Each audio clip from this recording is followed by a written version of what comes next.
Hey guys, so I just want to do a very quick comparison here between some of the latest Nokia handsets that we do have. So these are all pretty much 2018 except for the, I think, Nokia 8 which came out in late 2017, and I wanted to compare them here, look at the specs, the screen size, etc. and the design.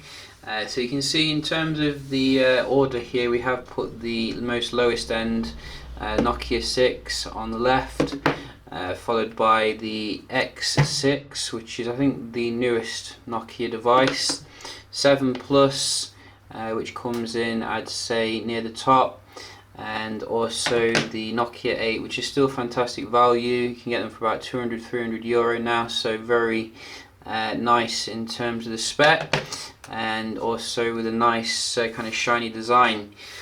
So let's boot them up here and see. So we're just going to do this at the same time, hopefully. They are slightly different in terms of the actual sizes here as well, which you will notice, but they all feel quite good in the hand. I think the X6 did come on then, but it just takes some time to register for some weird reason. But you can see Nokia 8 up and running, fastest here, which I would actually expect. It is running Galaxy Snapdragon 835, X6, and then 7 Plus, and then finally you do have the Nokia 6.1, which is a weird designation if you ask me, but you can see all of them look pretty similar. In terms of design, I think the 7 Plus is the only one running Android 1, as well as the Nokia 6. These two run their own kind of Nokia skin. So let's just do some performance test and have a look.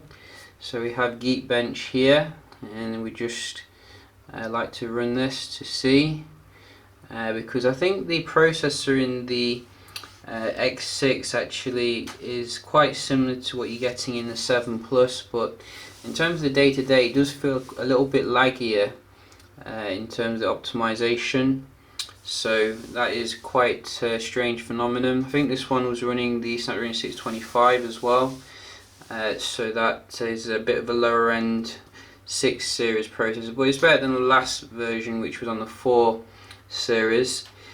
So I'm going to speed through this so we don't keep you for too long. So we are coming to the end here now, and as you can see it's quite predictable. We do have the Nokia 8 coming in first, even though obviously the processor is last gen, still very potent. 7 Plus isn't far behind though, as you can see. That processor in the 7 Plus is absolutely amazing in terms of the efficiency. It gives you good battery life, and you can see very solid performance, very near to the 8 series. You do have as well the X6 here, not too far behind, and even the cheapest Nokia, you can see they've really improved in terms of the performance here, because last year that was way behind the more expensive handsets. So Nokia 8 you can see coming in with the best like raw performance here, but the 7 Plus not far off, particularly with the multi-core score, which is good. What is the X6 going to get? That is a good question here. So you can see as well Nokia 8 is coming with a fingerprint scanner on the front compared to the newer handsets which come with it on the back. Which some people may not like. You know, it's quite a contentious issue where you prefer your fingerprint scanner. The X6 here coming with a bit lower here in terms of the specs. The multi-core is still very decent, but I think, wow, it's called, you can see Totoro, that's the actual model here. That's interesting.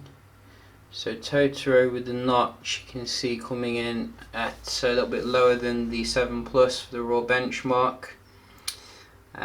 So yeah, I think that reflects my general usability of it. As I said, it does feel a little bit slow in places and a bit laggy, whereas with the 8 it's still extremely fast, particularly on the latest software.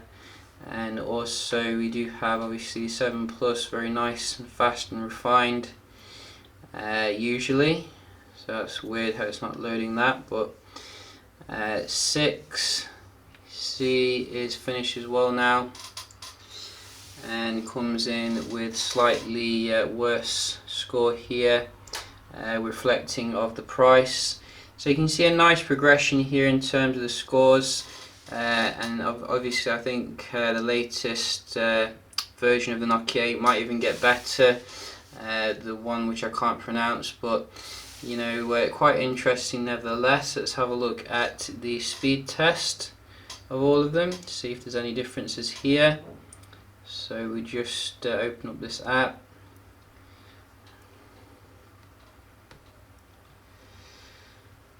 And I don't think any of them actually come with waterproofing though, although maybe the X6 does. I'll have to look into that. That's something I think that Nokia could look into, because they don't seem to really take that seriously.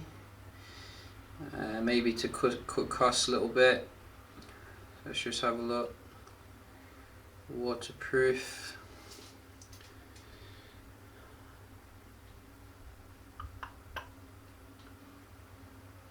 Doesn't look like it actually.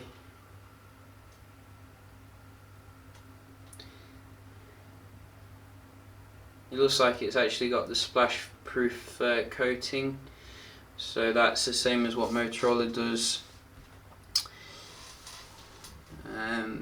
But yeah, probably best to keep it away from water, just to be on the safe side. And you can see again, all of them get fantastic Wi-Fi score here, even the lowest end model. You know, you're not dealing with like 2G like you do with Samsung, and you know, this handset for example, or maybe that one comes with 5G, I don't know, can't remember. Let's have a look. Just wait for it to start up.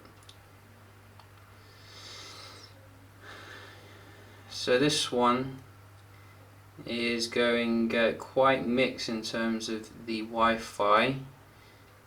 You know, 7 Plus you can see doing worse than the lowest end model here.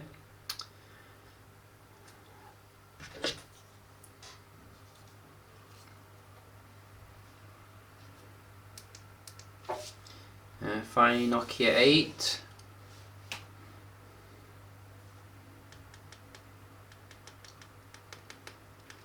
Which may need a charge. But you can see, even though it needs a charge, you're getting that fantastic performance still. So definitely a contender here, Nokia 8, you know, if you want the best processor performance. It is a little bit older obviously, but I think it definitely can still hold its own. Probably not in terms of the battery though. The battery will be a little bit worse I think than the other handsets, but very interesting design here from Nokia. You know, you can see how they've really like evolved the design on each iterative model.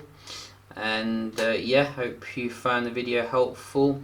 If you're looking at these handsets, I will be doing some other comparisons with the X6, so do stay tuned for that. Hope you enjoyed the video, and I'll see you in the next one. Cheers.